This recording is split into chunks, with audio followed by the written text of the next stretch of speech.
long inured by, okay, recording in progress. If you'd been long indentured by the world and you'd had so much weight and energy on you that was in servitude of denial, it would often be very, very difficult for someone to, especially a newer person, let's say, and it's not that there's really a new people and not, but it's just a way of talking. It would be very difficult for someone to stand up and suddenly declare, I am the Christ with you. I'm not a body, I'm free, I'm whole and perfect. That's it, you know, and then allow for whatever denial of that to be the next thing that shows up to be confronted by, okay, which is where that defenselessness and everything comes in after that. But in making a declaration, you're actually stepping into an integrity that you're not aware of. All right. So if I stand up and let's say in a class situation like this, and I stand up and I say, I'm the Christ, I'm not Dave, I'm not a body, I am formless, I am spirit.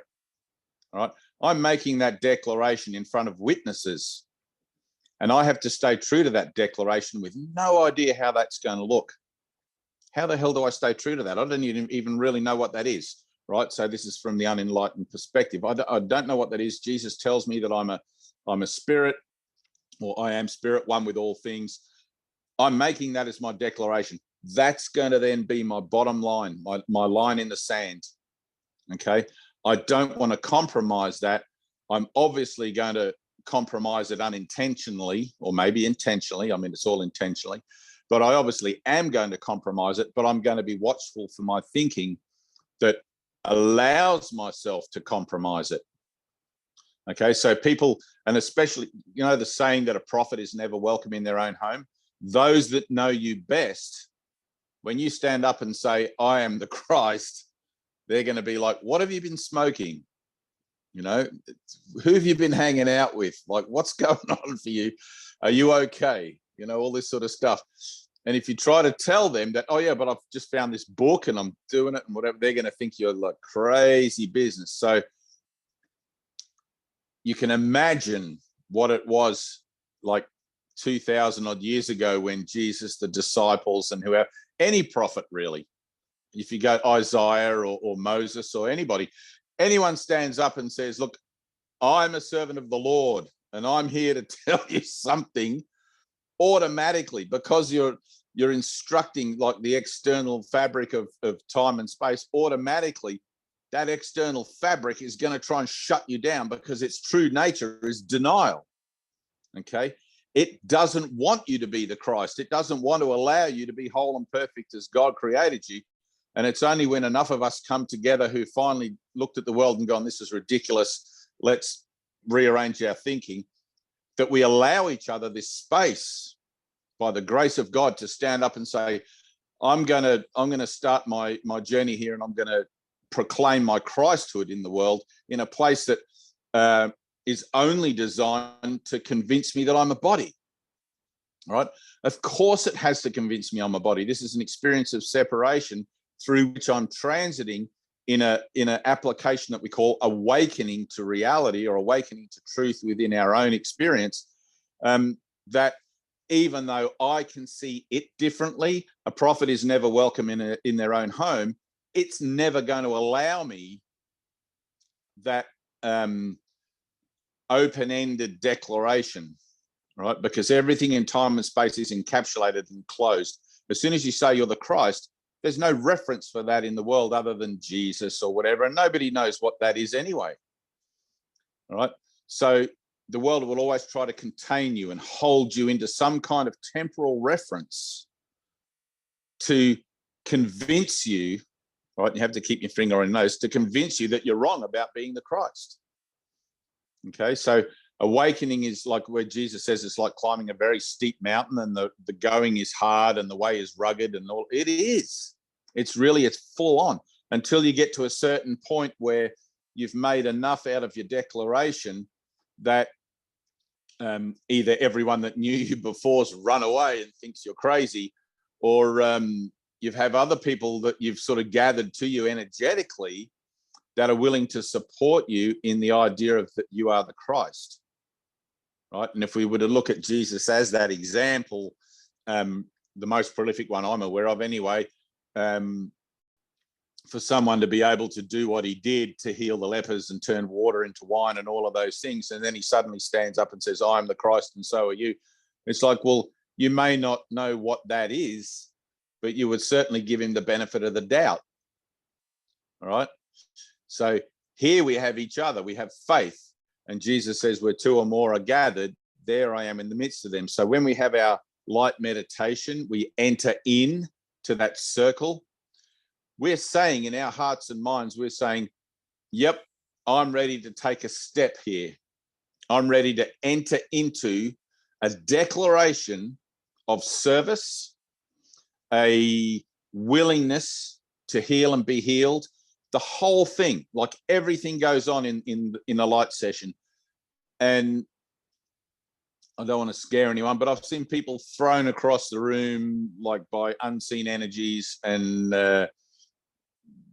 for a period of about 3 years, I would collapse to the floor. I would get hit by the light and my legs would buckle, just like an electric shock would go through my body, and I would find myself on the floor and I would just get back up and do it again and again and again and again.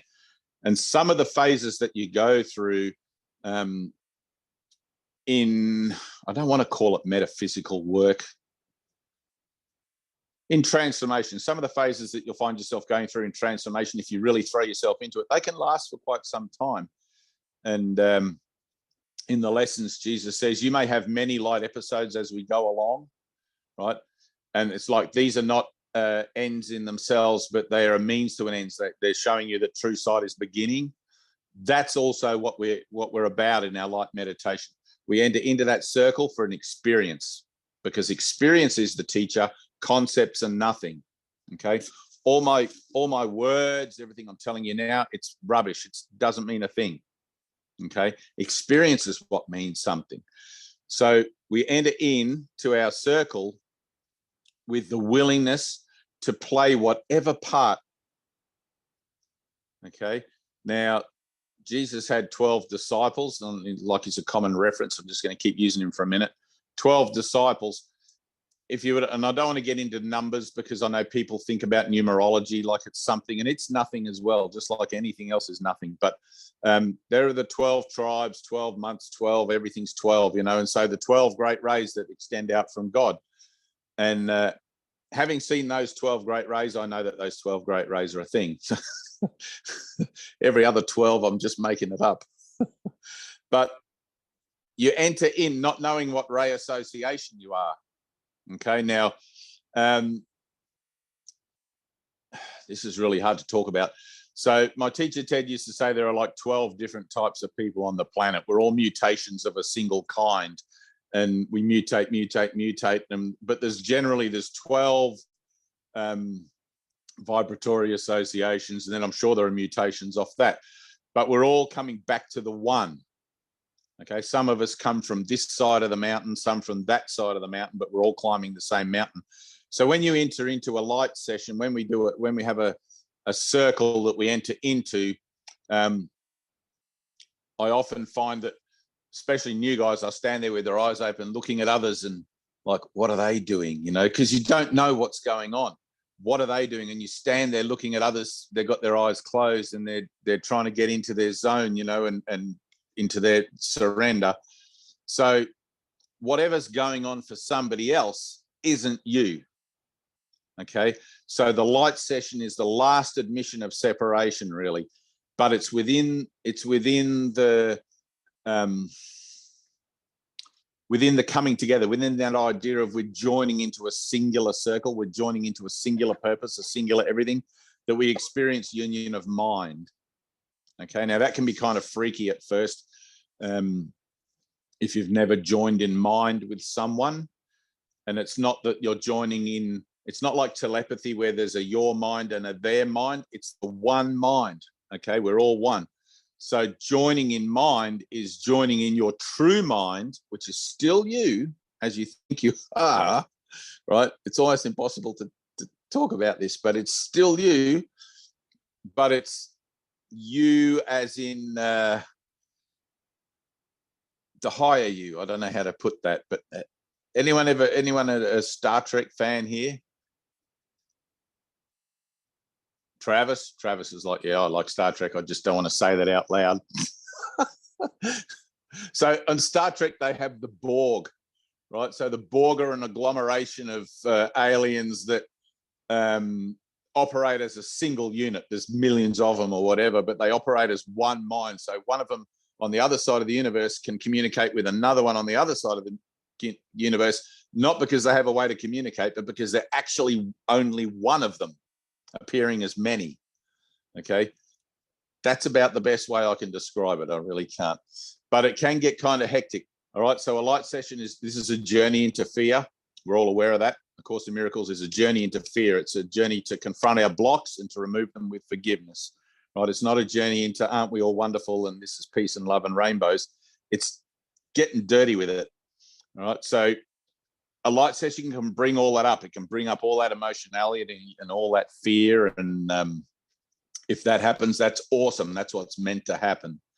Okay. And we're surrendering what we think reality is, which is fear. Right. Even our good stuff, we look out the window and isn't it a beautiful day? No, that's fear. That's death. That's just an illusion. Right. It's as much an illusion as the stuff we don't like about it. Okay. So one chair on the Titanic is all chairs on the Titanic. Okay. Doesn't matter who gets the better view. It's all going down. Right. So we're entering into our light session with the recognition that I'm here to surrender to my Father. I'm here to surrender my will to thy will, in the recognition that it's just the one will, right? If I truly just want love, I've got nothing to lose. As soon as I think there's something to lose, as soon as I think there's something to be fearful of in there, within me, I'm going to be proven wrong by it, by the nature of the experience that I'm having. Does that make sense? You can't experience love and then be fearful of losing love, because true love, you realize it as everything, what everything is. There's nothing outside of it to lose. I don't know if that makes sense, but it's like if God is everything, whatever you fear, whatever comes up, must be not that. Okay, so to fear losing whatever it is that's bringing up that, and kids are generally the first thing that parents will cling to. What about my kids? What if I disappear into the light and I don't come back? Who's going to look after my kids? And it's like you have to disappear into the light to see what reality is, to understand how ridiculous that concern actually is. Right? It's like a bird trying to describe the feeling of flying to a jellyfish that's never been in the sky, but each one has their own reality, but they're completely different, but they're completely capable in that reality. Does that make sense? So does that answer it, Doug? Cool.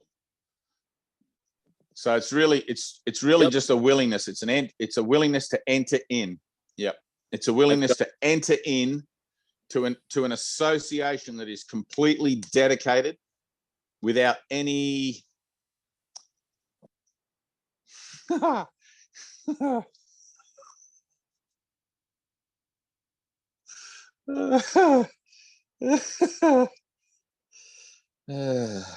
without any compromise. All right, no compromise. Thank you. Teacher of God, accept no compromise where death plays a part. So it's literally a portal. It's a doorway. Right? It's no different in a sense to an individual meditative effort where you might sit at home by yourself and attempt to enter into a light experience that way. But the sum of the parts is not greater than the whole. Is it? No, hang on. What's that saying? It's like the sum of the parts is greater than the whole. Anyway, but the more that awaken, and the more that join in, the greater the power and the greater the availability of light. Right? We come together to make a whole. So we'll do that a bit later on. But I wanted to get into, before we do that, I wanted to get into forgiveness. Okay, so the last couple of Zooms, we've been looking at watching our cycles. Okay, watching the repetitive nature of what goes on in our lives energetically as an emotional reaction, an emotional signature, so that we can identify our cognitive habits, okay, and make changes there through prayer. Okay, so, and now I want to get into forgiveness and how it is that brings about the collapse of time in your own association, because the purpose of time is to learn to use it to your advantage. And the whole point of the course is to learn to collapse time from the alpha and the omega to the here and the now, where we actually are. So I think last week I touched on the idea that when you identify a cycle, when you identify something that's going on, and you can, pardon me, these biscuits are getting me, you can easily pick up on it by any disturbance to your peace of mind. Okay, my peace of mind seems to be disturbed by something.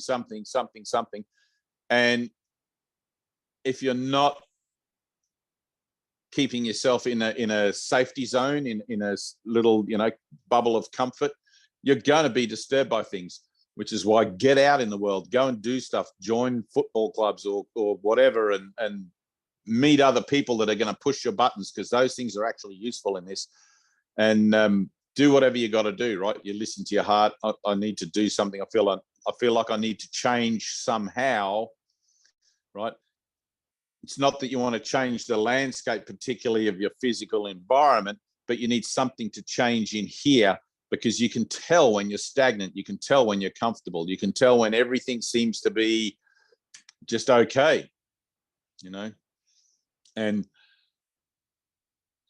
so forgiveness, right? So if we're reading the course, we understand that forgiveness is not really for others. It automatically extends to others as we forgive ourselves, okay? Because we're refusing to continue to project blame, project guilt outward, and taking responsibility for what we see out in the world as a reflection of our own thinking, right? And I like the analogy of the mirror. Some people nowadays call it shadow work or dark work or whatever, and I'm happy with it either way. But I like the mirror. I grew up in my 20s loving the book The Prophet by Khalil Gibran, where he outlines beautifully how everything is the mirror of the mind. And I like the idea of the mirror. So, and I want to do this one with you guys, because there's a lesson in the course that says, when Jesus is talking, it's one of the early lessons. I've got a copy here somewhere, but anyway, he says, think of someone who annoys you, right? Think of someone who upsets you, or close your eyes, think of someone who upsets you. And then the very next sentence, he's like, you know who it is already. It's like, you don't even have to think about it. It's like, as soon as you think about the idea of being upset, bam, there's a picture, bam, there's an idea, bam, there's a thought. Something that happened. Someone cut me off. Oh, and there's a funny one. Like today, some guy tried to cut me off in traffic, but we had the identical car. So I don't know if they were trying to race me to the overtake point or not. But anyway, and I got really excited about it. Here's this other car exactly the same as mine, and we're both racing where the two lanes merged to one. And I was speeding up naturally. He realized I was speeding up to get in front of him, because we were side by side. And then he tried to speed up, and it became this kind of thing. And I started laughing, and he gave me the finger and drove off in front of me, which made me laugh even more. But, it was, I forget where I was going with that now, but it was kind of funny. But something, whatever pisses you off, and I remember when I was driving home thinking, oh, that was really cool. I didn't even give him the finger back, it was just like, bless you, and on you go. And it's funny to watch people's reactions to things, but it's just my reactions. It's just my thoughts and my ideas, So when you take responsibility for your thinking, if you miss things, things like that show up. If you miss things, you get the opportunity to keep doing this. Okay, it's like, oh, it's me. Oh, that's me. I've got to take responsibility for this, for absolutely every little thing. So forgiveness being the mirror, okay? I look at someone else, and the temptation is, and I'm using the collective I, I look at someone else, and the temptation is to want to say, that person did something to me, right? Or that person owes me a favor, or that person owes me money, or that person's jealous, or that person's inconsiderate, whatever it is, okay? If the finger's pointing that way, it's always got to come back here, because the mirror out there never lies. It doesn't matter how advanced you get in your own spiritual determination to transcend conceptual points of view. It never lies. Doesn't matter whether you reach enlightenment, the great boom shankar, and then you find yourself back here on earth. The mirror never lies. It always shows you exactly where you're at. And so as soon as you fall in, and this is something that pretty much all spiritual students fall into, this little trap of thinking that they're somehow suddenly beyond finger on the nose because I've had an experience, or that's not me anymore. That person doing that thing, that's me, how I used to be. And it's like, no. If you're still reacting to it, if you're still making up a story about it in any regard, it's still you, still me. Okay, so there are a lot of little cunning ego tricks, and you have to understand how your ego works. But there's a lot of cunning little ego tricks that on the spiritual platform, because that's as high as the ego can get, on the spiritual platform can keep you in this kind of stasis for ages. All right. So one of them is defending, like that main one is defending yourself with a spiritual concept. Okay. It's not me, it's you, dear one. I fell into that trap for like 3 years, right? Things would happen and I would always want to project it back out rather than take responsibility for it. But literally the path of peace is to take responsibility for absolutely everything. Okay. The ego would always try to save face and have this little kind of moment of, but you can't. Eventually everything falls apart. Everything's exposed. All hidden thoughts are brought to the light. And so when we do our light meditation, I always enter into a moment of communion with no idea. All right. I'm just, here I am, Lord. I got no clue, no idea. All my lumps and bumps, all my guilt, all my unworthiness, everything that is false about me. Otherwise, what am I doing it for? God doesn't need me to stand in my circle and be holier than thou. This is about healing. And it's like, I need to be able to present myself to God, to my creator, exactly as I find myself. To thyself be true, not as I think I should be because I've suddenly found a spiritual book that says I'm the Christ. It's like, that may be one thing. I am the Christ. That's the truth of me. But I find myself back here in a world where I'm beset with all these other ideas about things that I did yesterday or things that might happen tomorrow and everything else, that I need to be in the continuance of surrendering again and again and again as a discipline of mind, retraining my mind to be actually automatically doing that 24/7. All right. And there's a little bit in the AA program that they say, work the program until it works you. And there'll be a part in your own mind where you realize that you're forgiving things or that you're letting go of things without actually having to sit down, do your lesson, or sit down and think about it and review the situation. You'll be like, holy cow, that would have sat with me for days. I would have had a grievance about that for a week. And then all of a sudden it's just like, whatever, let it go. And there's a genuineness to that. Right? And I'm always vigilant, right? Jesus says, I'm always the liar, right? Man is always the liar. It's like every word that proceeds from the mouth of man is false, right? So let your yes be yes and your no be no. Keep it simple as that, right? So I'm always aware when I enter into prayer that my prayers, I think we talked about this last week, my prayers are always laced with ego. They're always going to be more of an entreatment, like I want to bargain. There's nothing to heal. That's the beauty of true prayer. There is nothing to heal. The true prayer is only thank you. Okay. Ah.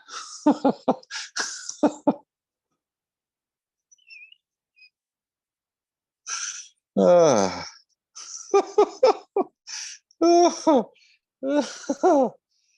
Oh, man. The true prayer is only thank you. Okay. In thank you, that attitude of gratitude for everything, a lesson or a blessing, in thank you, I automatically align with the flow of the universe. Okay. I know that's a very simplistic way to try and express that, but it is so simple, it's ridiculous, right? True communication is natural, which makes it the simplest thing in the universe. But because we like to overly complicate everything as human beings, we tend to want to have qualifications for every thought we have, which is why we have this historic sort of reference in our thinking for, oh, well, my thoughts about spiritual blah, blah, yesterday said this. And then let me look at what you're saying now based on that. And then let me look at what you're telling me now based on what Sai Baba told me 25, 35 years ago. Or some, Kenny G told, whoever is, that other guy. What's his name?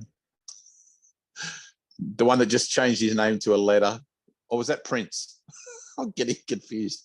But the reference that we have for anything true is only going to be now, right? So when we enter into our light session, you can't use a reference from the past or the future from any spiritual learning, including A Course in Miracles, as how it is that you approach God. You have to be truly authentic. Okay. I don't know. I have no clue. I don't know how to do this. I've got no idea.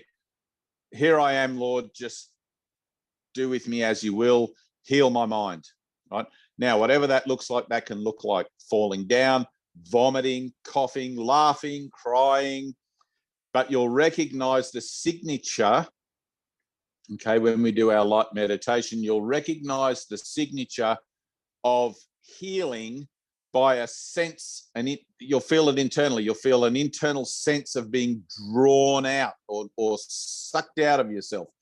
I don't know how to describe it. It's kind of like a whoosh kind of feeling, and then boom, there's light. Everything just goes to light. So I find that, and probably I find it because I generally only work with people that doing the course, but I find that people who've been doing the course and doing the workbook lessons generally enter into a light experience much easier than people who are coming at this from like being, and this is just a generalization, right? But from knowing nothing, having no mind training, because the mind training is required, right? It's a required course. It is essential. And it's very, very difficult to still the mind for a second to allow that shift to occur. And no,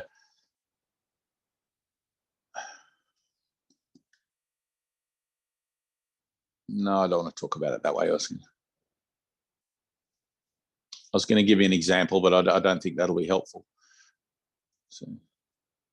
So we're going to enter in. We'll have a crack at it, right? I've done one on, and it's nothing amazing. It's just, well, it is amazing, but I don't know how it's going to be online here. So I wish I could see everybody's. Can we unmute all the microphones, please, Tina? Is that so everyone can talk if they want to? Because and remember, this is supposed to be an experience of entering into fear. It's a journey into fear. It's not a journey away from it. Right? We're here to confront our blocks. We're here to look at the illusions we believe in and to offer them for healing, not to pretend they don't exist or, there's quite a few people on here. Whoa, Annie. Wow, there's like a whole bunch, 37 people. All right. Annie, can you get on the front page here with me? I don't know how that works. I think that's Kevin. So, huh? I think Annie's Kevin. I don't know how. Oh, okay. Hang on. It's Kevin. Hey, Karen. No, that didn't work anyway. All right, so any questions before we start? Anyone? So Michelle, see, I don't know what your layout of your screen is, but just down from me, Michelle and Dean. So we've got Michelle Capra. Michelle and Dean are actually sitting in our session room at the moment, where we ordinarily do light sessions, usually. Hey, Michelle. There we go. That's usually our room, and we go in there and we just fall to pieces, and we have a whole thing going on in there. So, no questions? How long is it? All right. How long is what? Who said that? Oh, there. Hey. Hi. How long is the light session? Yes. As long as you want it to be, really. If you freak out or anything, I mean, this is the very first time, as far as I know, that we've attempted an online light session. Normally I'll go around and I'll do a bit of a hands-on thing, and most people usually fall to the floor and have a kind of a reaction, but who knows? Okay. Thank you. So if you're ready, I just want you all to take a few nice deep breaths. Okay, close your eyes. If you have some music you want to put on, that's cool too, whatever. Okay. I'm just going to the end of the thing here. Oh, there's Cole. Jesus, a lot of, thank you. So close your eyes, take a few nice deep breaths.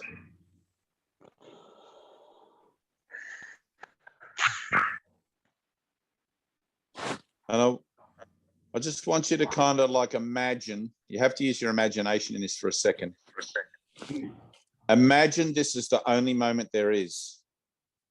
There's nothing else. There's not going to be a tomorrow. There was never a yesterday. There's just this moment. And you're standing here or sitting or however it is you are.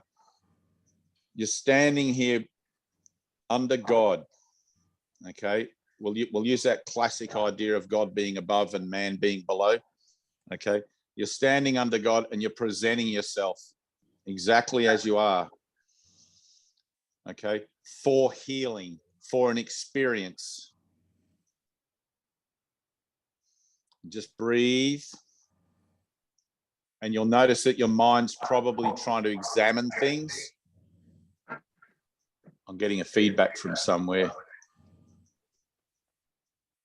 Is that you, Michelle? Is that am I getting feedback from you? Dave, I'm going to mute, and people can unmute themselves whenever they want to. Okay. Yeah. I think I might just take these. Can you still hear me okay?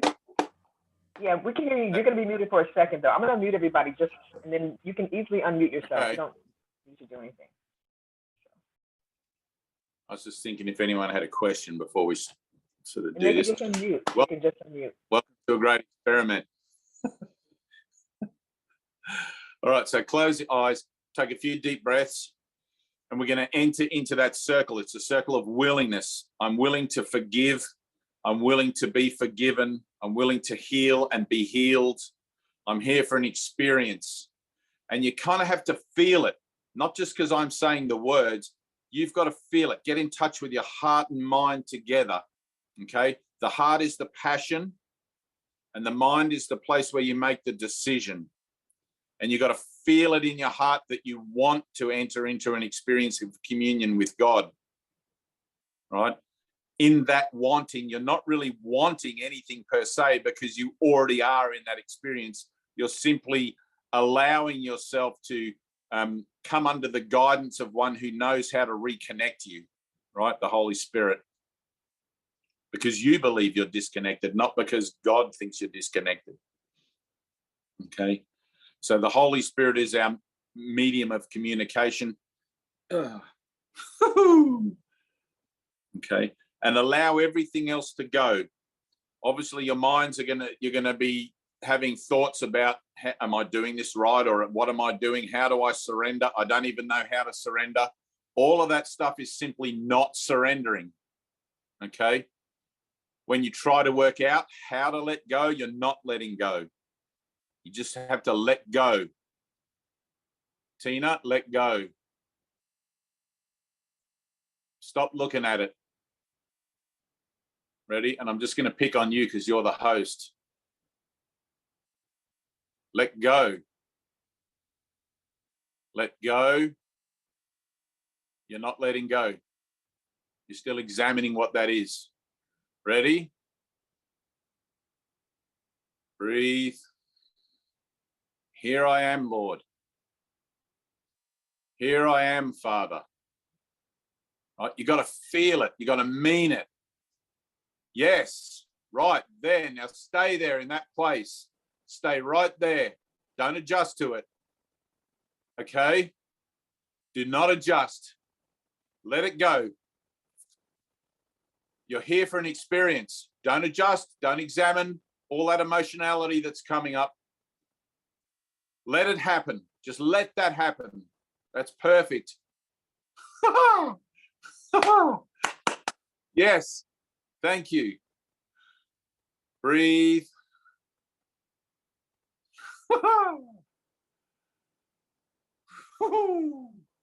Just stay there. Just stay there as long as you can. Here I am, Lord. That's it. Doesn't matter if you're having trouble breathing. That doesn't matter. That's it. Go on. Let it go. Let it go. Man, you're right there. Go on. Push. Feel it. Allow yourself to feel. Go on. Don't adjust. Don't try to make it better. Here I am, Father. Yes.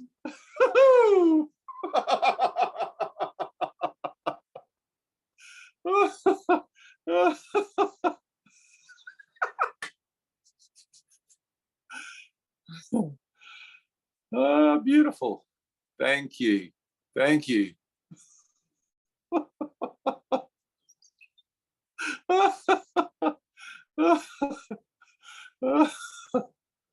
You felt that, right?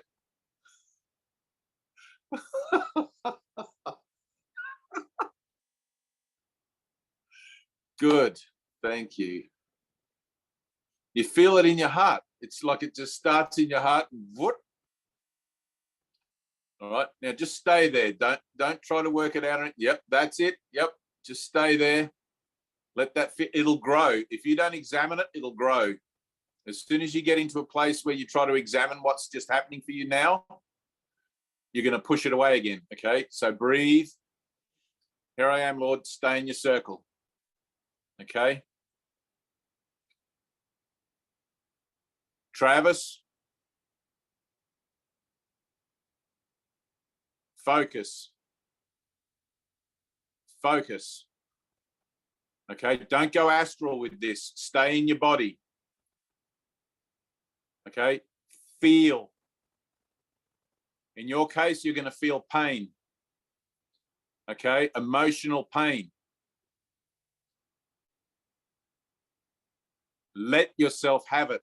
Let yourself feel it. Okay.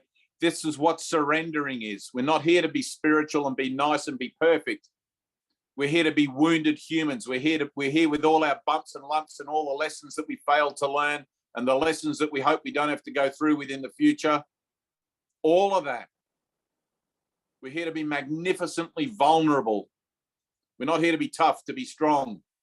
Open your heart, open your mind. It's all good. It's okay to feel stuff. All right. In this case, we're going to feel pain. We're going to feel that fear. All right. I want you to just reach out and take Wendy's hand beside you. Okay. You guys have a soul connection. You've got this whole thing going on.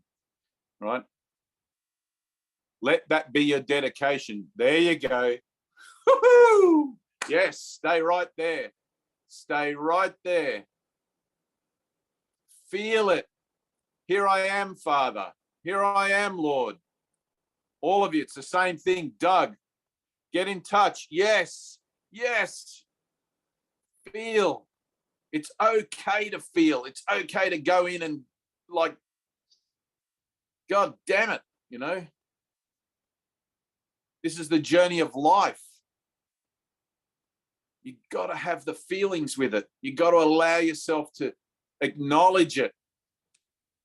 It's too easy to change the channel on the television when there's stuff we don't like. It's too easy to look the other way in the street.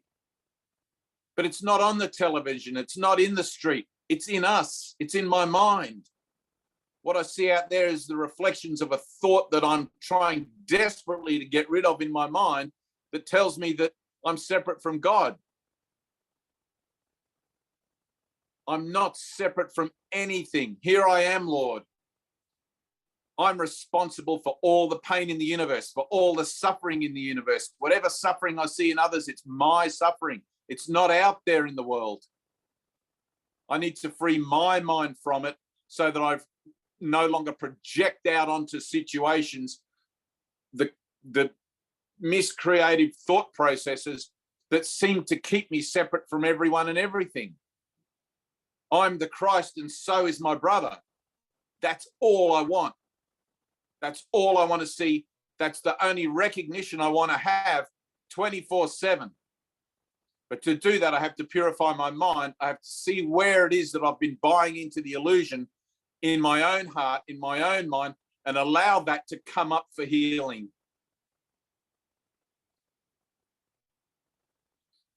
Feel, get in touch. This is a dedication you're giving to yourself.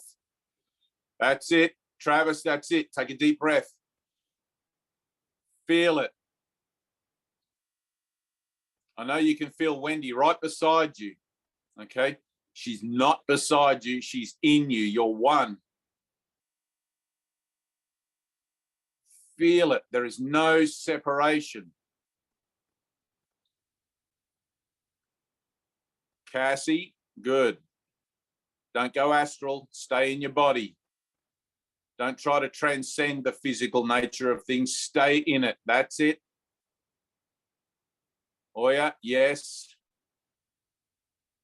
Feel, feel. Go deep. Dean, you ready?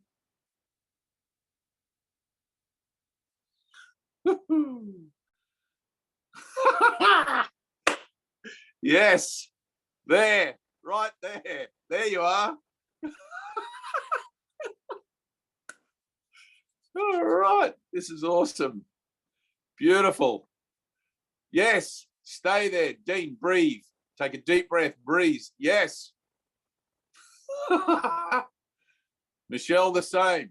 I'm gonna scroll over here. We've got a Donna and Shane. This is Jason, Courtney, Mercy, David. Breathe. Okay. Let go of every thought you think. Let go of every thought in your mind that you think how to do this. I have no clue how to step into a circle of dedication this powerful. I have no clue how to surrender to God. And that's your saving grace. If you knew how to do it, you would have done it by now already. But your ego would have corrupted it. Okay? You have to go in completely innocent. It's like, I have no clue how to do this, Lord. I need a miracle. Literally, I need a miracle. I want to let go of all of the past. I want to let go of all my concerns about my future. I want an experience of the truth of me. Breathe. Feel. Mercy. Yes. Good. Here I am, Lord. Thank you. Deanna. Don't go transcendent, Deanna. Stay in your body. All right. Don't try to sort of rise above where you find yourself. All right. This is not like a Buddhist meditation where we try to transcend the conscious level for a second. We're staying right in it. We're staying in the thick of it, in the dark of it. This is a journey into fear. And together we're going to take one step into that journey into fear. And we're going to look at our own personal nightmare, our own personal lack of forgiveness. Whoever it is that upsets us, whatever situation seems to be bothering us. Here, Lord, take this from me. I have no use for this. I would give up the world and follow Jesus. I would give up the world and return my mind to you as it was created and given to me, pure and whole and perfect. Ready? Breathe. In through the nose, out through the top of the head.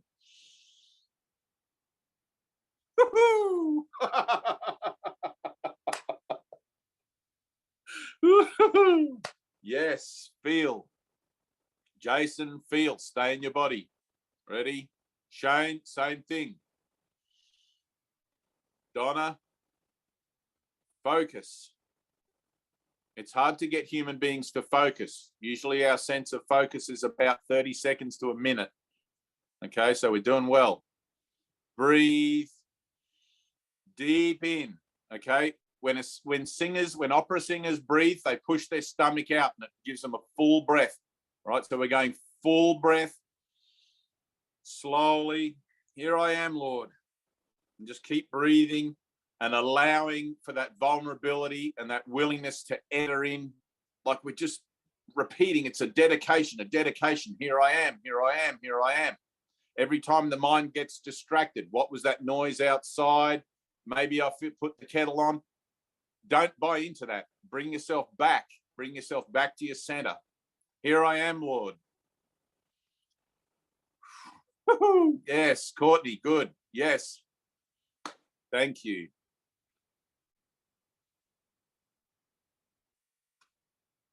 Breathe. Breathe. Here I am, Father. You got to feel it. Here I am, Father. Here I am. You are worthy to love and to be loved. You are worthy to love and to be loved. Stand in that place. Here I am. I am worthy to love and be loved. I'm a child of God. I'm guilty of nothing. Here I am, Lord, returning home at last, opening my heart and my mind at last. Breathe.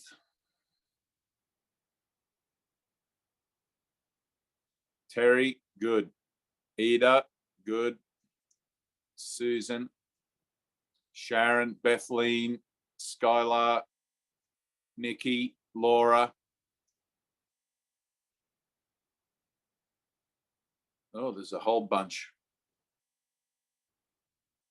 Okay, breathe. I'm going to go back to the front page here for a second.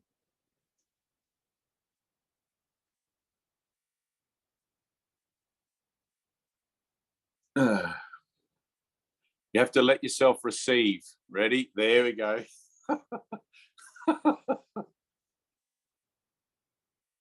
You know, human beings are terrible at receiving. Human beings are terrible at receiving. We're also pretty crap at giving, but you know, giving makes sense because giving, we can get a validation, but in receiving, we need to allow ourselves to be validated. Okay, this is a validation from God.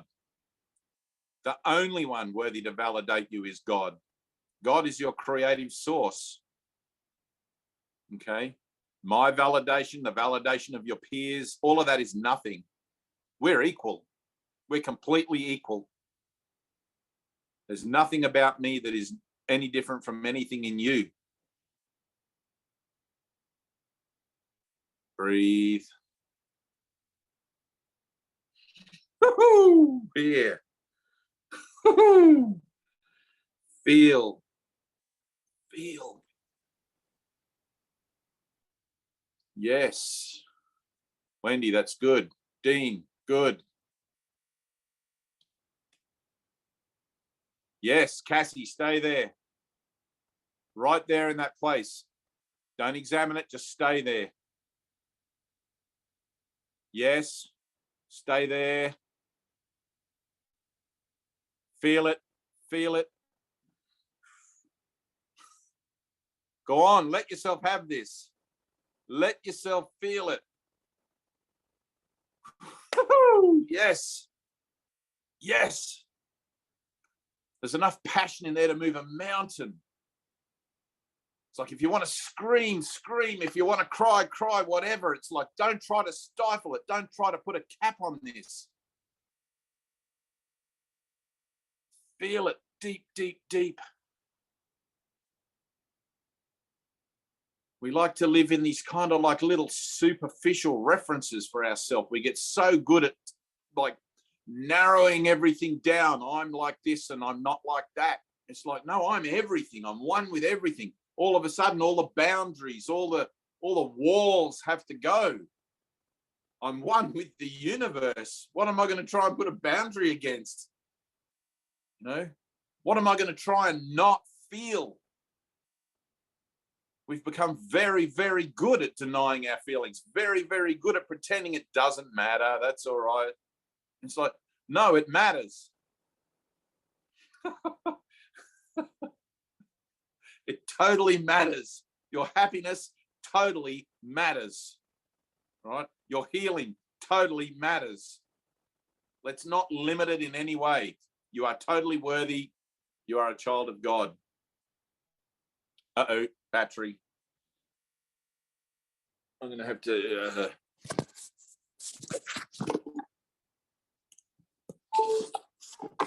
All right, I'm back on here, but...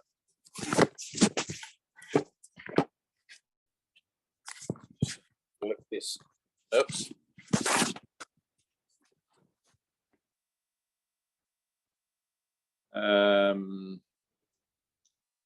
Oh, there we go.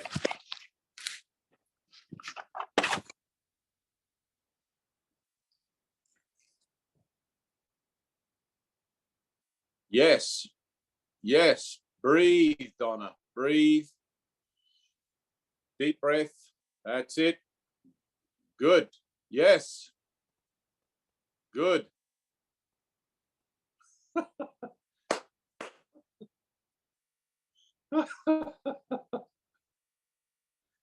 Thank you. Thank you. Yes.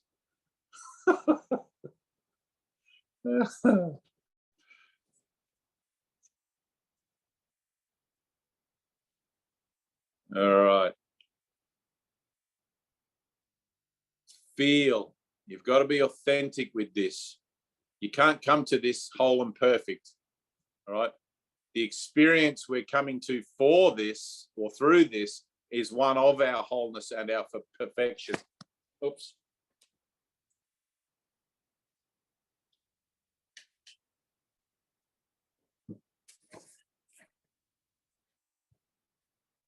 So for some reason, my battery is not recharging. I'm on very, very low battery. Good, Nikki. That's good. Bethleen, close your eyes. Breathe. That's it. Find that place, heart and mind together. Here I am, Lord. Here I am, Lord. Yes. I don't know if my battery is actually charging. Oh, yeah, it is. No, 9%. So.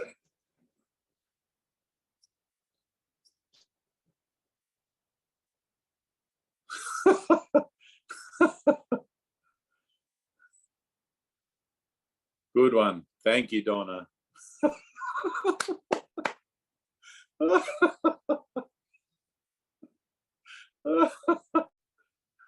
Oh, beautiful. You guys are going to have fun when you go back through this and watch this again and watch everyone who's like, you know.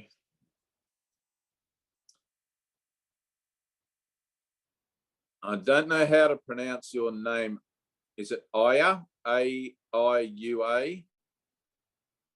Aya? It's Ewa. Awa. Oh, beautiful. Thank you. That's familiar to me from something. I don't know where, but I want you to look down, Awa. Just look down, just sort of relax a little.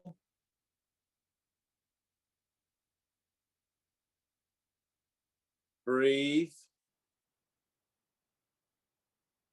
And I want you to try and let go. Do you do other things? Do you do like other meditative kind of things? Other, yeah. Okay. So it'll be a little difficult. So I always find that guys that come to this from other disciplines always have that kind of training of how they do something from that. And it's really hard to kind of like enter into a moment of complete letting go of even that, because this is a letting go of even everything I'm telling you. Okay, this is a naked moment where we walk with complete vulnerability, and we enter in with complete vulnerability. And I can always tell when the other guys are from other meditative disciplines, there's this kind of cap, there's this kind of, I don't know how to describe it. It's kind of useful and it's not useful. It's useful because you're able to still the mind generally, but there's a going beyond even that. Okay. Is it a Buddhist thing you do? Most of my background is shamatha meditation, so Okay. single focused breath. This is where I'm at right now, is more visionary. Yep. Okay. All right. So I'm just going to say to you in this, try not to use any of that stuff. Okay. Okay. Try not to use any visionary. Try more to feel. I'm good at that. All right, good. Let's just go with the feeling. Go with the feeling, because the visionary comes from our thoughts, and our thoughts are all like, they don't mean anything. So the only thought we're having is the surrender. That's it. Here I am, Lord. And then, like in the last, are you reading the course as well? Yes. Yeah. So in the last 5 lessons of the course, the meditative practice is we say God is, and then we cease to speak. All right. Mm-hmm. So we're entering into that sort of state of mind where we cease to speak. Oh, I'm down to 7%. My charger is really not working. So hang on. Give me 2 seconds. But we enter into that. I'm just going to try the other socket. Sometimes it helps to preserve the battery when you're on video if you turn your screen brightness down. Oh, I don't know how to do that. Uh-oh, 5%. All right, I'm going. All right, we'll pick this up next week. How was that? I'm foretold that. I should be maybe I cursed it. I projected it out there. But that was good. I noticed a few of you guys had some really good responses then. All right, so if you want it, I'm back up to 6%. Maybe I am charging. But if you want to pursue this and really kind of like engage with that state of mind that enters in,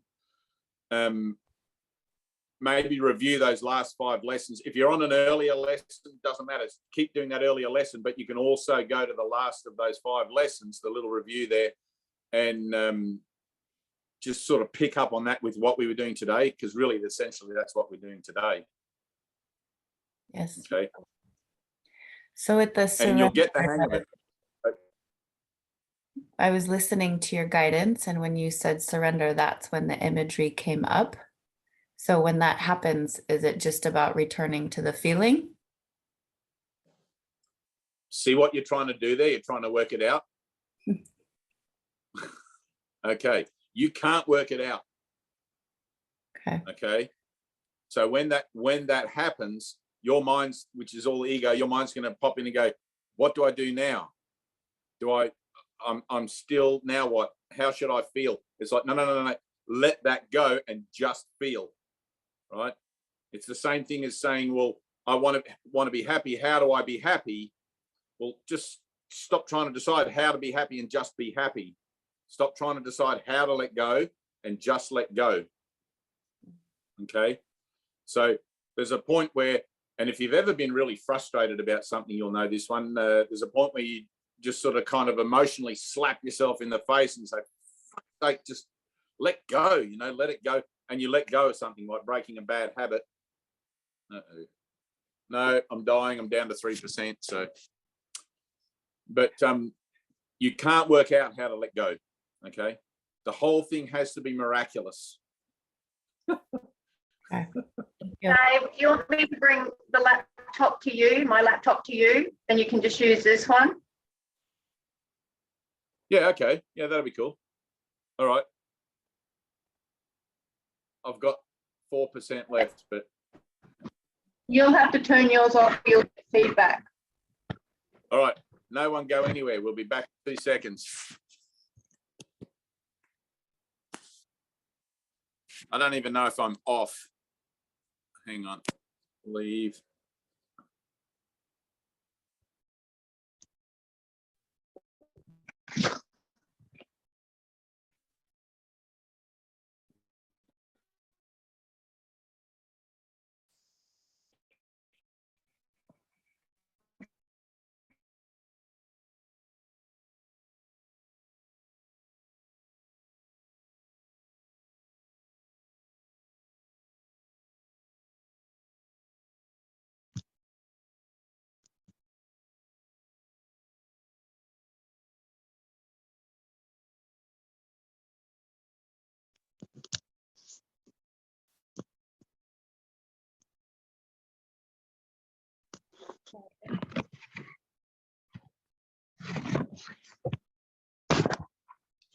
All right. Oh, that's so much better. I'm going to work this out for my laptop. I never use my laptop for anything. Look at that. I can see everybody. Huh? I don't know if I'm unmuted. Yeah, we can hear you. Oh, yeah, they can hear me. No, that's cool. So we'll just leave it at that. So, Tina, I know you had a nice little release there, a nice little moment while we were doing that, and that's kind of cool. Courtney and there was someone else. I just want to check, oh, Donna had a really nice moment there. Yeah, thank you. So don't be concerned. It's like if you think that nothing's happening, all right? When I first started doing light meditations and having light moments, since Brother Dean, Dean and Michelle were just up in the other room having a complete thing going on up there as well. So I'm using Michelle's computer now. But if you think nothing's going on for you, that's not true. Okay. So what happens with the transformation of the mind is that it's not that it's a general rule, but you never get more than you can handle. And if you're not ready for something that might scare you more, it'll be sort of like put on hold for a minute, right? Which is one of the very early principles in the course. The Holy Spirit is not going to present you with something that might be seen as a threat, because we don't want to scare you off from your healing path.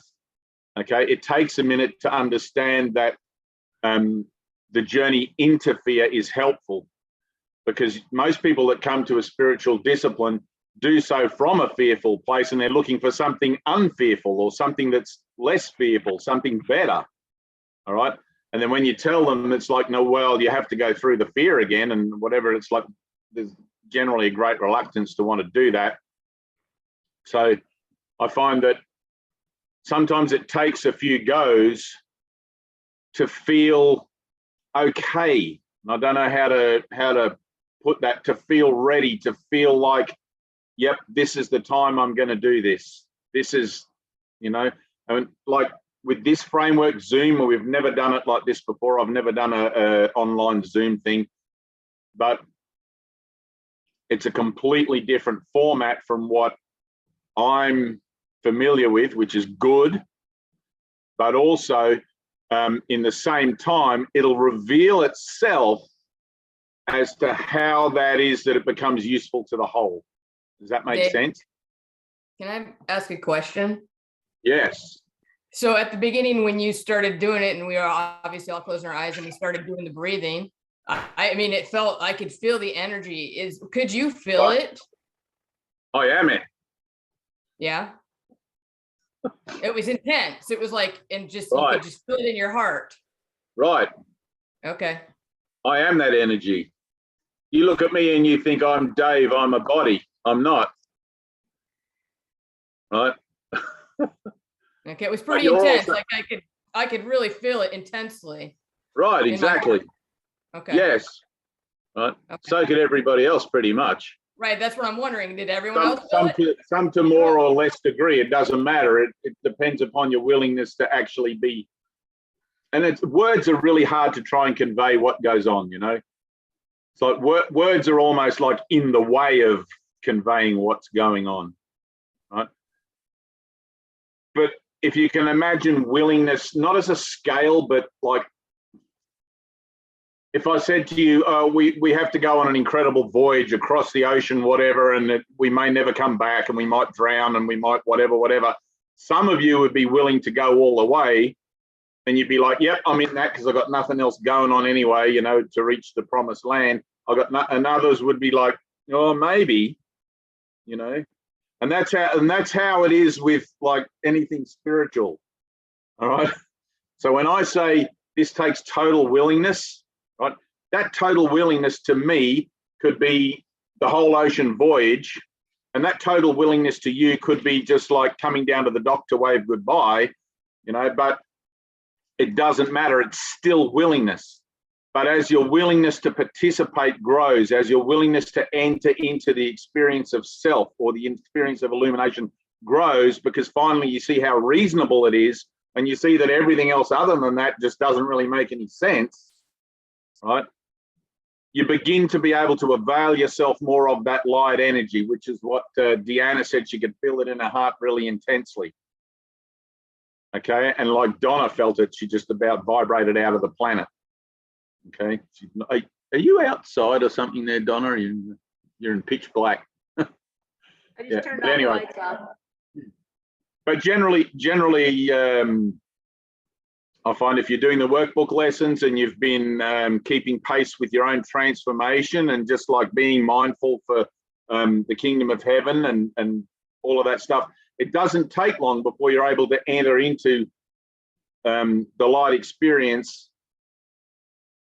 And Jesus talks about it in the Course as the holy instant. Okay, so that holy instant is available 24/7 all the time. It's not like you're waiting for the right person to come into your sphere or into your life to present you with a forgiveness opportunity so that you can have a light experience or a holy instant through that forgiveness. You can do that in your own mind right now, right? Initially, when you start a spiritual journey, you try to make changes out there. I have to forgive John and I have to forgive Mary and I have to forgive all these people and situations and things. And eventually you realize, well, I'm just forgiving myself for my judgments about those things and the projections that I've made rather than actually the people. And you take what seems to at first have been an external application, completely internal, okay? And you're making the changes in here. Right? The holy instant exists in your mind. Right? It's that place where all of a sudden I'm still and I'm done with all my own bullshit and I just want to allow the Holy Spirit to show me what's true. I'm willing to forgive everything else and I'm willing to allow myself to be shown without any idea of how I think that ought to look, without any idea of what I think being shown might be. Which is why I was saying to Awa, where is she? I can't see her on here now. I was actually down just there. going to ask you a question about that. Oh, So go on. similar to what Deanna was saying in the beginning, Yeah. there was this intense energy and you invited us into the circle. And in Right. that moment, I saw all of the things that I was afraid to let go of. Right. Go into the circle and then I was like, fuck it. Because, well, just because, and I felt the pain of that in my body and I was staying really Good. present with that. And that's when I started to cry and it was this release and surrender. But then I had this image where I saw my bodies, it was almost like layers in separation. Right. Where what I thought was me was lifting up. And then as that was lifting, the rest of what was here dissolved into nothing. Right. And that was really beautiful. And I sat with that for a moment. And then as you were talking, I felt my body, you know, come back to my body and realize that there's the feeling part. So in that space, when I was in the vision of that, what was your suggestion in that space? Do I then just sit with the vision and surrender to that vision? Or do I like that? That's where I'm like, what do you mean by surrender? Because I thought that's what was happening. Exactly. So, right, ready? You're doing it again. So what do I mean by surrender? That's you not surrendering. Right. Okay. So like you just said to me, you virtually answered your own question. When I'm in that place, what do I do? Do I just surrender? That was your words. Okay. It's like that place is what surrender is. Okay. It's That's just what I thought, but then I don't know. Then I was confused about the shift or. No, that's okay. That's okay. Right. Eventually you get this thing happens. So one of my teachers, I've lost the thing here, Michelle. I don't know if I'm one of these. Oh, it might have, did you touch something? Yeah, I touched that. I put my. Here we go. There we go. I'm back.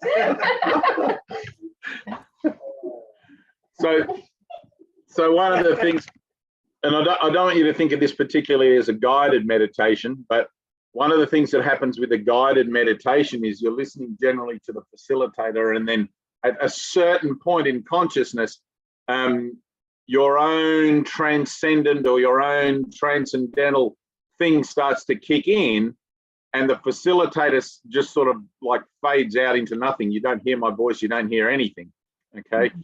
And your own thing, it's like,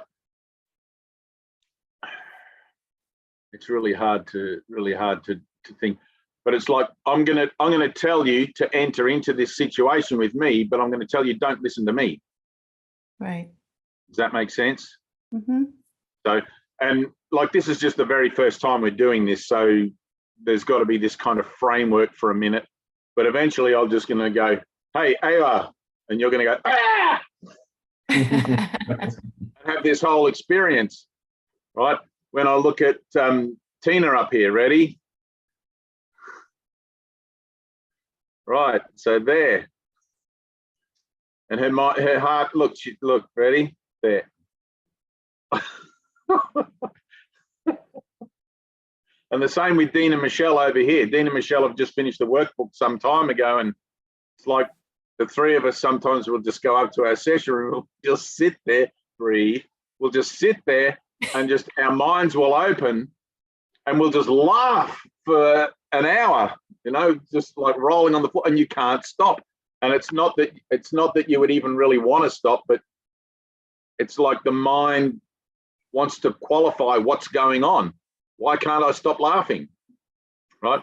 Because what's occurring is not of you, not of the mind that is conceptual, not of the mind that is trying to work it out, which is why we have 365 lessons in mind training that says your thoughts don't mean anything, don't use them in this. Okay? Learn to use the thoughts that you think with God, right? Which you will discover about yourself and for yourself in the holy instant. And those thoughts will keep company with you as your mighty companions as you journey further and further inward to the black hole event horizon of your own enlightenment, if you want to call it that. I don't know how to really, you know, and you'll feel that occurring, right? So where is she? Deanna, you know, you said you could feel that intensity in your chest, right, in your heart space. When you sit with that, right, when you sit with that intensity for a while and you just breathe and allow yourself to breathe into it, it'll begin to feel like you're being drawn out. I don't know how to, and Awa, you were describing that experience, like being drawn out. So I just want to tell you that the experience that I'm talking about of self, divine self, is not an out-of-body experience. It's a no-body experience. All right, it's a no universe, no world. There is no world. It's beyond all of that. Okay, I've had several what I would call out of body experiences where I was aware that I was out of my body and that I still had a body somewhere. And then in the enlightenment of my mind, I had an experience where I was just pure self. There was no body. There never was a body. There was no world. There's nothing. None of that ever existed. Right? And yet I find myself seemingly back here for a minute, purifying the residue of what seems to believe in what's unbelievable, and joining with you guys in our collaborative venture that we call salvation to do that, for which I'm very grateful.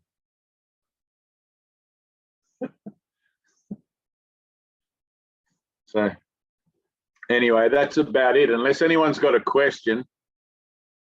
Wendy, do you do sports? I'm athletic, yes. You are athletic, aren't you? Is sex a sport? Because we do that really good. Whatever that is, I'll just say yes. I really, it's been a while, I don't know. But hey, my son's here too, and my brother. Yeah, good to hear from you, Dad. Thank you so much. I'm sure, yes, he's thrilled to hear about your sporting prowess. Hey, he's 26. I hope he's okay with it. Guy. Well, no, if you guys are just giving me more things to forgive, all right? You're part of my healing. Right, exactly. Thank you. Good to see you guys. So I was just going to say, Wendy, you do athletics. Do you do running? I ride my bike. I hike a lot. I don't run. Bicycle And hiking. You know when you run and you hike or whatever, and you just get to that puffed out point and you just can't go on. Yes. And then you push through that point. Yes. Okay. So that shift in your mind that happens when you push through, when you make that decision, no, I've got a stitch, but I'm going to keep going, and you push through it, and then the stitch goes. Yes. That's where you're at in your meditation. Yes. Right. So in our light thing that we did just before, you got to that point in your meditation and you backed off because of Travis. Yeah. Yeah. And but after I let go of Travis, I kept going. No, you didn't. I did. No, you didn't. You're telling yourself that. You didn't really. I didn't. No. Because you would have taken Travis with you and he didn't. Oh, okay. You guys are bound. You guys have this whole thing going on. I know. For a long time. Right. It's in a good way. It's in a soul connection way. Yeah. Right? Yeah. They're twin flames. I did it. Yeah, I don't know much about twin flames, but that explains it. Yeah, you are. So, that's very cool. Very cool. Well, interesting. My face got so cold and I was vibrating so high. Right. My hands and my feet. Right. Good. Yeah. Lots of stuff can happen. Anything can happen. Right. Yeah. But as soon as you examine it, as soon as you stop to examine it, all my hands are vibrating, all my feet are vibrating. And next week I'm going to tell you some stories. Okay. Okay. So I've got a bunch of stories that personal ones about my transformation, which started when I was about 23 years old. They're progressive, like all spiritual stories are progressive. You have these experiences as you go along in your life, and then they make sense of seemingly where you're at and encourage you to go further. I have a whole bunch of those, right? And one of those is about vibrating, and I want to tell it now, but I'm not going to. I'm kind of done for now. But next week we'll do that. But that vibration that you feel, that's really cool. But don't examine it. Okay. Okay. The habituation is as soon as you have a shift in your mind, it plays out through the body because the body's a manifestation of the mind. It's the symbol of the denial, right? As soon as something starts to go on in the body, that's the domain of the ego. The ego then goes, "Ooh, my hands are vibrating, my feet are vibrating," and all of a sudden you're out of the flow. Yeah. Okay. I can see how that. And then happens. it takes that whole thing to get back in it again.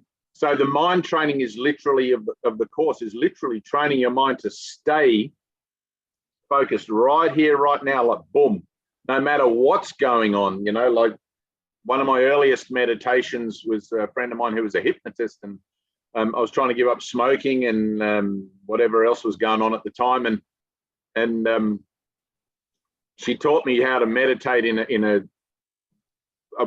very vague sort of sense. She didn't call it meditation, where I would exclude every external sound, and I would meticulously focus on the sound and make a conscious decision to exclude it from my thoughts about it in order to let it go. And that was really actually quite powerful. You know, like the kettle would be boiling, for example, and I would think about the kettle boiling, and then I would instruct my mind, I don't need to be thinking about the kettle boiling. But I had to allow that boiling sound to really be annoying or really be there for a second to let it go. And I was able to go into a much deeper state then, but it wasn't like what we're doing now, but it was just an interesting, you know, beginning. So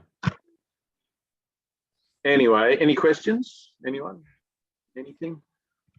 Well, I just wanted to say that I think this healing light experience, having an experience with this group of like-minded people, I think is extremely valuable, and I feel very, very lucky to have this experience. You know, words are one thing, but this direct experience with you and everybody, I think, is very, very healing, and I just wanted to tell you that. You felt it, didn't you? Yeah. Good. You felt it up here, didn't you? Up high in the chest. Yep. Above the heart. Yep. That's good. Drink plenty of water, Doug. I shall. Okay. You don't drink enough water. Drink plenty of water. True. I guess it might just be, you know, like a first time kind of thing. And I missed part of the pre knowledge before we got into the meditation. My bad. Yep. It was a little late. But I got me very much thinking of the meditation that we learned over in Costa Rica with the choose again stuff, where it's just choosing the single word and repeating that and kind of getting into that oneness state. And it was funny because with your commentary along to the rest of the group, it was actually spot on for a lot of my experience as well. And then I got into that thought stasis. It was like, oh, here's the qualifying factors to letting go.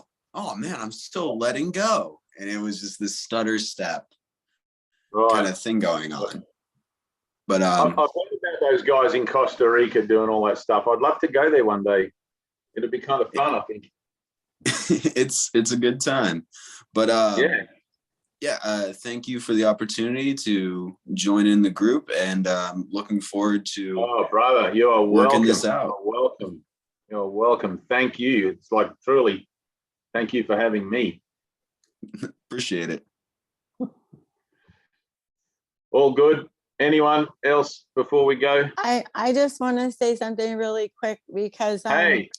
Hi there. Hi. Karen. When you said, when Travis, you were working with Travis and you said to him, hold Wendy's hand, and then you said she was one with him, and you know they were one. And when you said that, I could automatically see, I lost someone dear to me recently, and for the first time I could see that even though he's not sitting right next to me, as Wendy was sitting next to Travis, he's always with me. And I got the connection for the first time that he's not dead. So I just want to say thank you for the beautiful experience as well. Thank you. No one dies. No one dies ever. There is no such thing as death. I see that now. Thank you.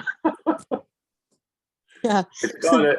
It's kind of like, you know, I laughed at my grandmother's funeral so much that I had to go outside. I had to excuse myself, and everybody didn't understand. And I was 20 years younger than I am now, but the whole family was like looking at, I was hysterically laughing. I had a realization, this is just after my enlightenment, I had a realization that my grandmother hadn't gone anywhere, and she was actually standing right there with me, watching the whole situation, the whole thing unfold. And it was hilarious, you know, completely hilarious. So it's not that I'm like, you can't understand death because it's not a thing, you know, but you can understand that there is no such thing as death, because that's true. So, Dave. John, hey. Hey, Hattie, did you say that there were 5 chapters on this meditation, or was that in the ACIM? The last 5 lessons. Oh, the last 5 lessons in the 365. So here's the thing, right?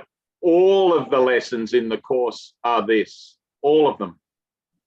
Okay. All of the lessons in the course are about you awakening to the reality of life that is within you. But the last 5 lessons specifically use that idea that we say God is, and then we cease to speak. Okay, as like the jumping off point for that action of mind that we call deep meditation, or whatever you want to call it. And who was it to Costa Rica? Oh, where is it? There's so many people on the screen. Anyway, someone was saying about a talking meditation in Costa Rica where you would repeat the same thing again and again. So in the lessons preceding those last 5, that is actually what occurs. You'll be repeating like God is but love, and therefore so am I, and you'll be repeating that to yourself silently in your own mind over and over. And you get to a point where through that repeating, you realize that all of a sudden the talking part of your mind that is saying the lesson is getting that talk or getting that thought from a higher part of the mind back here somewhere. And this is where I really don't know how to talk about this. It's kind of like you start to transcend in there, where the words are just thought.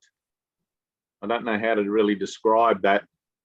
And you kind of slip into the point where God is but love, and so therefore so am I, no longer becomes a linear expression where the concept is played out in your mind, but it becomes the action of your mind.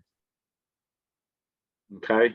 And then the lessons after that, we say God is, and then we cease to speak. When I started doing those we say God is lessons, I would always precede them for a little bit with like God is but love, and therefore so am I. And then I would notice my mind slipping into that quietness, and I would just cap it off and say God is. And then I would try to hold my mind in silent readiness to hear for as long as I possibly could, which at the beginning wasn't very long. It definitely wasn't the half an hour to an hour that the lesson suggested. Thank you. You got to start somewhere. You got to practice somewhere. Now, of course, like it's it's as quick as that. That's what I want. No, you've got it already. You ready? Yeah, you're right. There. All you have to do is let yourself receive. Yep. And that's true communication. That communication, it goes with you everywhere, all day, all night. But unless you learn to call upon it, unless you learn and teach yourself that you're worthy and can actually have that, you know, fundamentally, human beings don't want happiness for no reason at all. They want it because it's qualified by their other ideas of unhappiness. I want happiness because happiness looks like this, you know. These definitions that I've given these particular situations are qualified to me because they make me feel happy. And these other ones, I don't want them because they don't make me feel happy. They're actually happiness as well, right? But you're choosing to experience that happiness as unhappiness, right? So God's will for you is perfect happiness. That's all that exists. Doesn't mean that because you have this idea of free will that you can not somehow choose to experience that freedom and that happiness as imprisonment. We get very good at doing that. People call it self-sabotage and all sorts of things, you know. But we do that because we want to do that. It's not an accident. We're not victims. We've just forgotten that we made a decision somewhere that that's what we chose to want to do. And then we walk around going, how come this keeps happening to me? How come my swimming pool just collapsed this morning on my way to the Zoom meeting? Right? It's a blessing. Everything's a blessing. But those opportunities where we think something's causing us to be sad, they're literally the work. You know, you don't have to do any of the work, particularly with the things that you think make you happy, because every happy thought is a true thought. Its origins come from God's will for you, right? Because you're not separate from God. But it's like where I'm projecting out my fear and my anxieties and my pain and my everything else onto the world I think I see, that's the work for me to do. Okay? That's where the light experience, that's where this happens. Right? This is a journey into fear. This is not a journey into some spiritual kind of rainbows and lollipops kind of land where we all put on bloody beads and, you know, it's not that. It has that in it. It's all, you know, it's not that, but we've got the work. Yeah. You know, be about your Father's business. Thank you. Thank you. Hey, Rachel. Yeah, I have a question. Is it doable to practice this type of meditation without it being guided? Absolutely. You know, my greatest hope for you is to make myself completely redundant to you. Right. Is it not counterproductive though, like to give myself the self-correction of stay in it? Am I pulling myself out of it by giving the self-correction? Like that's You tell me. Are you happy? Does that make you happy if you do that? Correct myself? No, not generally. Right. So it's either going to be a blessing or a lesson. Okay. What am I seeing that I'm doing in my own mind when I do that, when I pull myself out of the correction? Right? You can't correct yourself. Okay. If you're trying to correct your own thinking conceptually, that's not true correction. That's kind of like a very early stage of looking at your thinking and realizing that it's really not serving you. All right. Right. But the correction has to be miraculous. Okay. Because this isn't a journey in I can fix my own thinking. This is a journey in I'm learning that I'm one with God, or remembering that I'm one with God as I have always actually ever been. All right.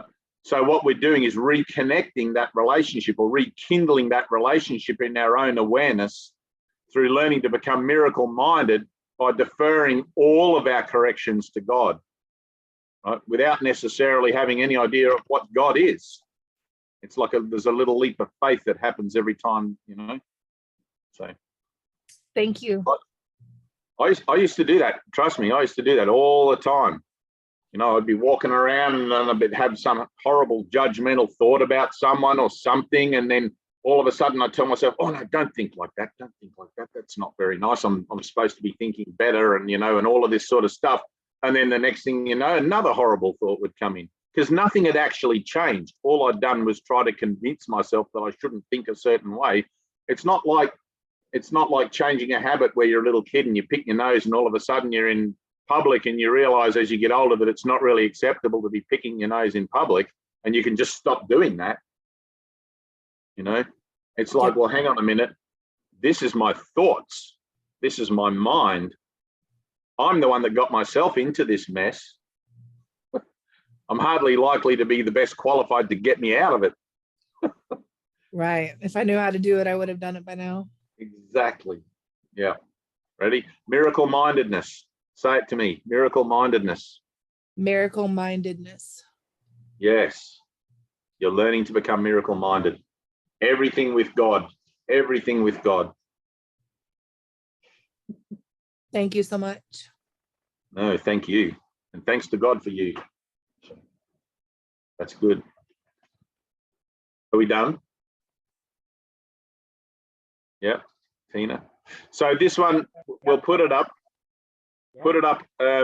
Put the link for this. You've recorded this, have you, or not? Or I have. Yeah, you want this one up? Yeah. All right. Yeah, no, that's cool. Put this one up in the group, the messenger group, the link.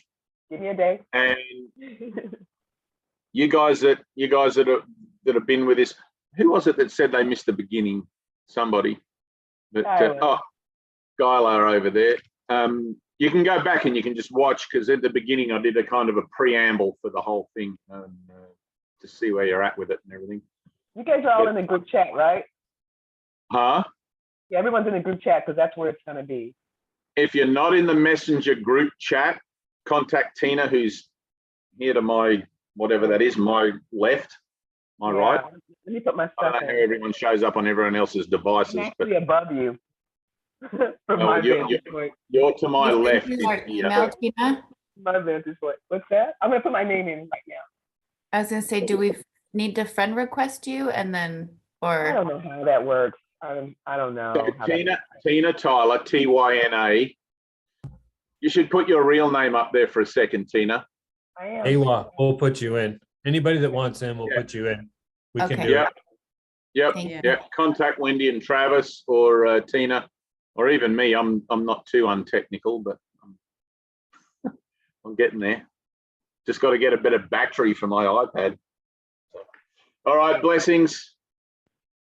Peace. Thank you, everyone. And watch this again before next week, because we'll do a little light session at the end of next week, okay? And it's pretty interesting. I'm pretty stoked how this all works out on this kind of particular forum. You know, there's no limit to communication. So, but everything's always like a calling forward, a calling for more and everything. So I'm sure that there's a greater potential for the use of this medium. And I'm pretty keen to be guided with that along with you guys. And let's see where we go. It's an incredible journey. Thank you so much. Thank you. Thank you. Thank Cheers, you. Tina. Cheers, Dave. Thank you. Thank you. Thanks, everybody. Glad you in. Wendy and Travis got Thank you.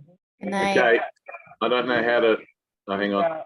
Goodbye. Love you. Peace out. Yeah, peace out. There you go.